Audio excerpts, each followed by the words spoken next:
linya natin ang chairperson ng National Citizens Movement for Free Elections o NAMPREL. Ang atin pong pakay ay itong anti-political dynasty bill, right? Na nakapasa na ho ito sa final reading nung Lunes, House Bill 8389. Alright? At ito ho ay iniakda no less than, 'di ba? Itong nakapasang ito, consolidated version ito, pero parang ang namayani rito yung iniakda po nung no less than House Speaker Bogie D. At saka ng anak ng Pangulo, si Leandro nga ba? Marcos. Sandro Marcos. Leandro na pala yun. Yung isa pala yun. Si Representative Sandro Marcos. So ito raw po ay parang ang kritisismo ng iba ay hindi genuine. Okay? Kasi parang pinalabnaw na anti-political dynasty bill. So isama natin sa ating kwentuhan at total ay maya-maya election na naman. Sinakalito, lagi na naman nating makakahuntahan dahil kailangan natin bigyan ng saysay. Ngayon pa lang, unahin na po natin. Ginoong Angel Lito Averia Jr., Chairperson, National Citizens Movement for Free Elections.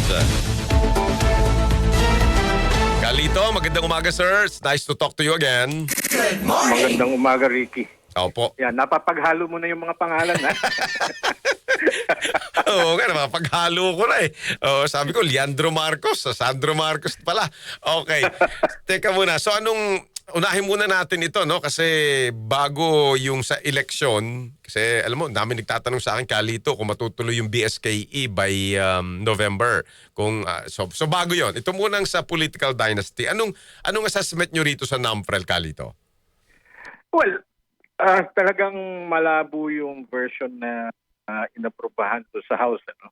Dahil nung inilabas yan sa committee, yung hearing, meron niyang humirit on the side na sabi niya hindi anti-political dynasty but instituting political dynasty. Oo. Nagsusulong ng political dynasty. Oo. Oo. Dahil nga, ito, yung konsepto nga, meron tayong tinatawag na Thin Dynasty at saka na Fat Dynasty ayon sa pag-aaral ng Ateneo School of Government. Right. No? Yung Thin Dynasty, ito isang linya lamang. No? Samantalang yung Fat ay palapad naman. So in other words, kung meron kang kamag-anak sa probinsya, umpisahan natin sa legislative district, tapos congressman, tapos governor, no, na kamag-anak mo, tapos ilang mayors sa munisipalidad under the district and the province, no? Yun yung fact. Yeah. Kasi horizontal naman, pakalat sila. So ganun yung House version, no? Na kaya nga yung humirit doon on the side, no, yung sa balitaktakan lang namin matapos yung committee ay i-approve yung ipasa nga ng committee yung version na yon. Yung humirit na institutionalizing. Oo. No? Katawa-tawa naman, pero seryoso din. No? Dahil nga kung sa isang probinsya halimbawa ay magkakamag-anak, mga mayor, no? Parang talagang political capture na yung lugar na yon, right, no? Yung sa probinsya. Right. At yun ang ating ngang iniiwasan.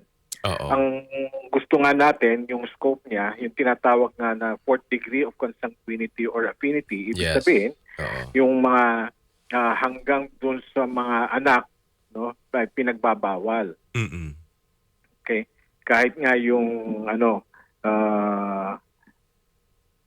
magulang, anak, asawa, no? Yun nga yung pinagbabawal sana natin. Oo. Ngayon, ang political capture nga niyan ay yung mga 70 to 80% ng ating mga probinsya captured na yan ng mga political dynasties. Right. At may link yan sa ating economic development. Yun. Oo. Kumbaga nasosolo din nila yung ekonomiya, yung kinikita sa baba. Okay. So, yun yung mga economic implications naman na kapag ka ang isang dynasty, siya yung humahawak sa governance ng isang lugar. Okay?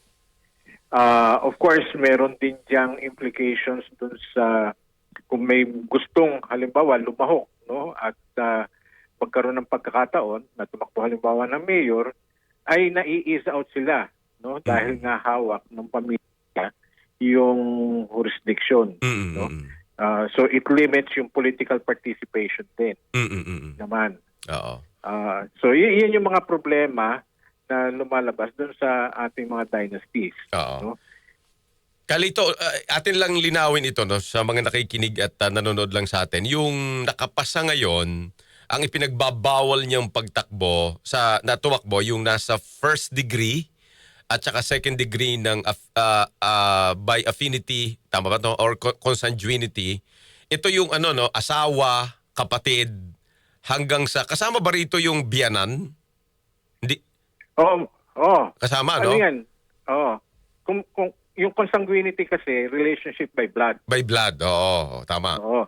Yung affinity ay relationship, halimbawa by marriage. Yes. Oo. Di ba? Kaya nga kasama din yung mga in-laws dyan. No? Na, ano. Ngayon, ang halimbawa, kahit naghigpit tayo nga yung fourth degree, meron ding approaches dyan na sige, patakbuhin ko muna yung kakilala ko na kontrolado ko. Oo, kaya nga eh. No? So, yun ang mahirap na kailangan ma-define natin properly dun sa batas. Eh, Opo. nandyan na yan. Tapos ngayon, meron version din sa Senate, syempre, no? Iba naman yung version sa Senate.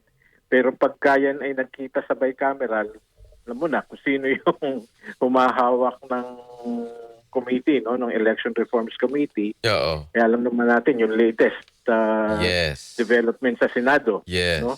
Nabalik kay Senator Marcos, no? Amy Marcos yung Electoral Reforms Committee. Oo. So, tapos kamag-anak nga yung nagsulong sa House.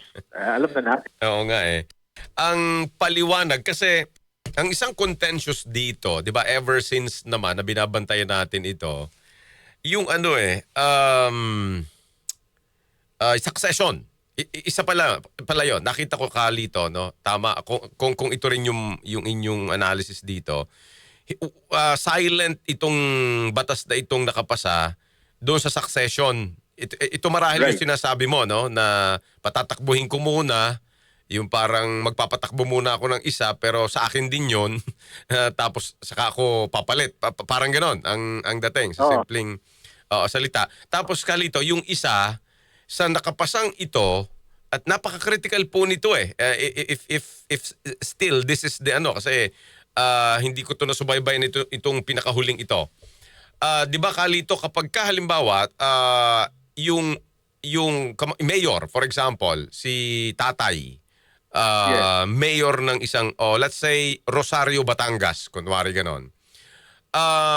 Yung provincial governor, kasi hindi na ito, paano ba ito? Teka, one province, nalilito kayo, one province, Rosario, mga bayan ito sa Batangas po, yung kabisado ko lang, Rosario, Batangas, may Lipa City, may Batangas City.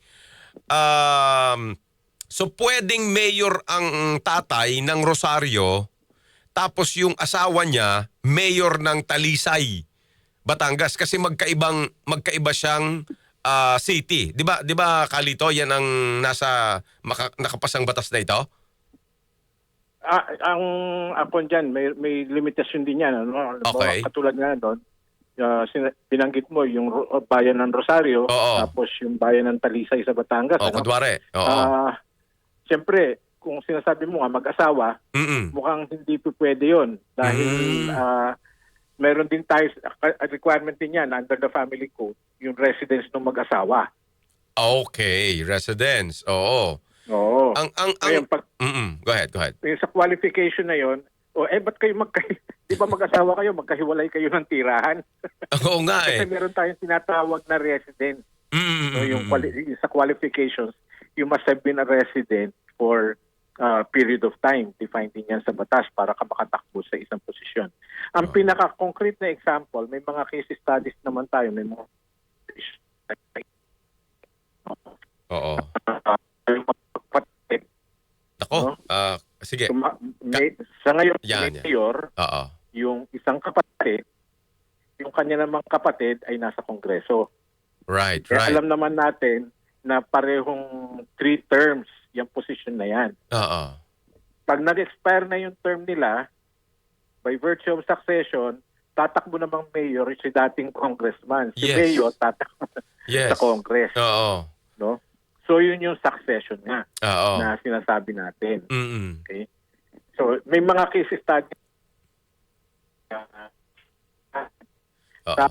Kalito, medyo nagchachapi lang po yung signal natin. Sandali lang po. Papaayos lang natin yung signal mo. Nandiyan pa. Ano lang ha. Maybe Hindi, lalabas na lang ako para Yan. mas maganda ang signal. Opo, sige pa. Nasa loob pala kayo eh. Kasi Oo. pag nasa loob ng building Oo nga eh. medyo humihina ang signal eh. Oo nga. Lalabas na lang ako. Yung sige, habang lumalabas, kaya sinasabi mong yan, nabasa ko rin yan, nakita yan sa report din ng Philippine Center for Investigative Journalism, na isang technique ng mga dynasty ito, ng mga political families na ito po, na mag-switch talaga ng positions, no? And then inaabangan nila yung term, yung pagtatapos ng term. At kahit na wag na tayong lumabas ng halimbawa, 'di ba, ang mga bilyar, 'di ba? Yan yung nangyari, no? So, ang inaano ko lang talaga din yung isa, Kalito, yung nabasa ko yun eh, na within the province, kahit magkakaiba yung cities, pwede ang magkakamag-anak eh. Basta't magkakaiba ng city. Wag lang yung Oo. Nag-establish ng residence naman yan, yung Yes. mga kasong ganyan. Yes. Meron tayo, halimbawa, sa Cavite. Oo. Okay? Congressman sa isang distrito, Right. no? Yung anak nag-establish ng residence sa kabilang distrito. Yes. Oo. So yan yung sinasabi mo. Oo, so sa kasalukuyang itong nakapasa, hindi ito pinagbabawal, di ba? Mukha hindi. Yun nga yun eh. O, bukod sa succession, yun yung matindi rito eh. Kasi ho, di ba, parang wow. Eh maski nga sana yung magkaibang probinsya, dapat bawal yung magkamag-anak eh. Di ba? Kung Batangas yan, Laguna yan, dapat hindi magkamag-anak eh. Pero parang ang paliwanag dito, Kalito, ni Representative Adyong, parang they balance daw between yung too much restrictions at saka yung yung democratic participation, yun ang sinasabi nila. Eh anong reaction nyo doon sa ganyang kondisyon? And yun na nga ang problema din. Kaya sabi nga natin, may democratic, in-encourage nga natin yung participation din. Pero kapag kasaklaw na ng pamilya ang isang jurisdiction, ang isang lugar, isang probinsya, no, halimbawa, yun nga, nalilimit nyo, hindi kapasok yung mga gusto ng bank. Oo. Hawak. Kalito, ikot ka pa ng konti. Medyo choppy pa rin po yung signal. Siguro it has something to do with your signal. Oo. Yan. So, yun ang problema. Mm-mm. While we want to encourage nga yung democratic participation, dahil hawak na isang pamilya ang isang jurisdiction, Nako, totally nawala. Maybe another call, Jen. Putulin lang natin sandali. Opo, si Kalito Averia Jr. po yan, nakakausap po natin. Siya po ay chair ng National Citizens Movement for Free Elections.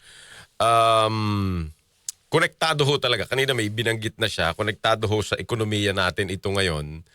Kaya ho ito hindi ngayon lang. Konektado talaga sa ekonomiya. Kaya po ito ay dapat patuloy po din natin pinag-uusapan. And kung tutuusin, yung mga panaka-naka nating pinag-uusapan everyday na mga isyong pambayan po natin, ito na yung mas malawak eh. Opo, na nakakulampon sa mga maliliit na usaping ito na araw-araw nating tinutugay-gayan dito sa program. Maayos lang natin ito. That's one of the hopes that we have. Maayos lang natin itong ating political system na ito. Although, ako din ho na rin. Nandiyan ba si Kalito? Okay na siya. Alright, sige. Kalito, balik tayo. Sorry, medyo kanina po ay choppy. Sige, you were saying kanina? Yun nga, paghawak na yun ng ng isang pamilya, ang isang lugar is, pagpalagay na natin, isang probinsya, at ang mga mayor doon ay magkakamag-anak, nadi-discourage na yung ibang gustong tumakbo. Yeah. No? Yes. So talagang nasisira yung tinatawag nga natin, yung democratic, yun namang democratic participation. So lumiliit yung market. Yes. Nasasakal yung market. Totoo. Tapos, well, I was about to say kanina, Kalito, although medyo ano na to, a little bit academic. Anong tawag dito? Kayo ba naniniwala din sa NAMFREL na will this make a big dent? Ibig sabihin, malaki ba ang magagawa talaga nito? Kasi sa tagal ko rin sumusubaybay, nagbabasa ng maraming literatura tungkol dito. Parang yung problema natin sa politika, parang hindi naman ma-address ng anti-dynasty provision lang di ba? But this is maybe a good step. Paano nyo to tinitingnan? Paano nyo to tinitimbang, Kalito? Well, ang isa, halimbawa, yung political party development, ini-encourage din namin yun. Oo. Kasi nga, wala tayong totoong political party. Oo. Parati na lang may realignment ng political parties. Oo, totoo. Diba? Kung sino yung malakas, nag-gravitate yung mga leaders na lilipat ako dito. Yun nga yung tinatawag. Yan. Oo, napuputol ulit. Oo. No? So, isang paraan yan para ma-improve yung political structure natin is through yung political party development. Opo. Ang sa nakita namin, no, yung sa kandidato na lang natin, personality-based, personality-driven. Hindi sa isang advokasya o isang ideology, yung pag-i-shape ng mga tao.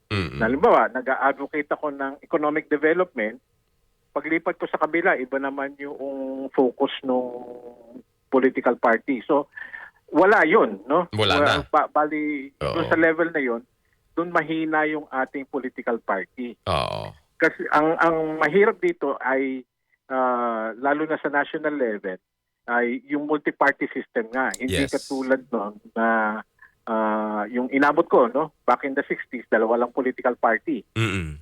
No? National at liberal. Yes. Okay. Ngayon, sari-sari na. So, na-dissipate na yon hanggang sa nawala nga yung advocacy-based political party. Yeah. Naging personality-based siya. Right. At mahirap. Kung sino yung magaling na leader na humatak ng o magkaisa tayo dito, hatak ko kayong lahat. Yeah. No? Kaya na-encourage yung paglipat naman, yung party switching. Yun din ang ayaw nating mangyari. Right. At ang you wonder, no, kumbaga interesting kung ito ba ay kayang baguhin. Of course, not overnight. Kaya ba itong baguhin ng legislation, 'di ba, Kalito? Like pag ikaw ay nag-party switching, hindi ka na makakatakbo sa eleksyon. Pwede bang may pahinga, no? 'Di ba? May pahinga. Oo. In other words, even as an incumbent, no, na bigla akong nag-switch ng party, you lose all the privileges dun sa political party na yun. Yun nga. No? Oo. 'Di ba? So kailangan meron din yung tinatawag na cooling off period. Oo. Tama. Pero mas maganda siguro kung talagang perpetual disqualification.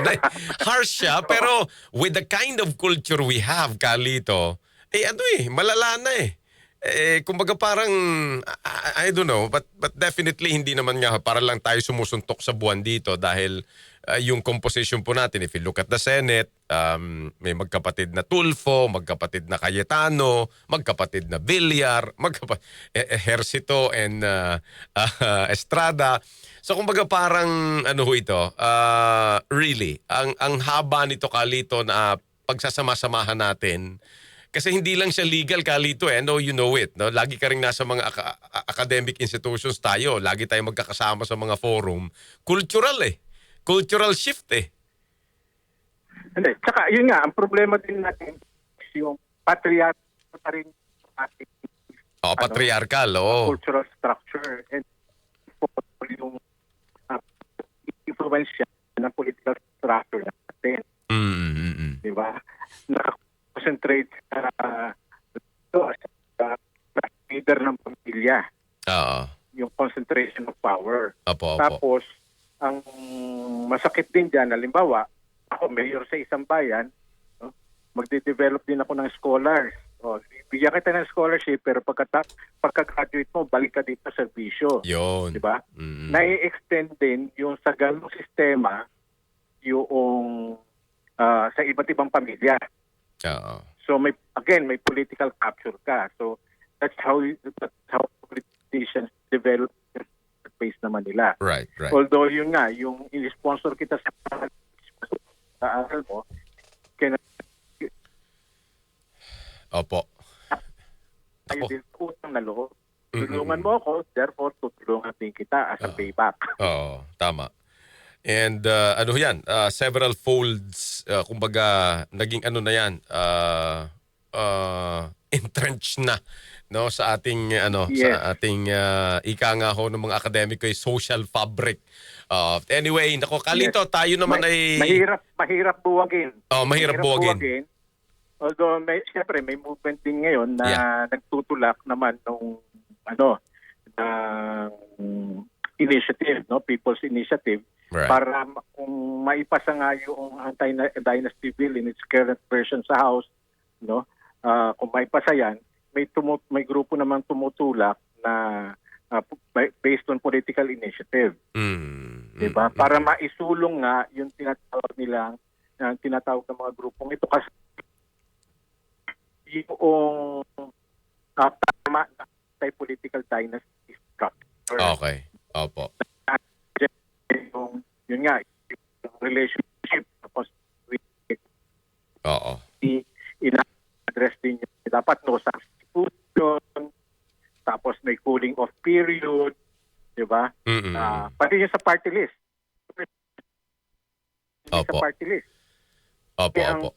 Yun din, yung isa pa rin sinusulong is yung mga political party, yung party list reform naman. Kailangan baguhin din yan. Na through the years, medyo na-mangle na yung based on the Constitution. Kasi sa Constitution, meron ding limitasyon yung definition ng party list na nagkakaroon na ginawa factor entry.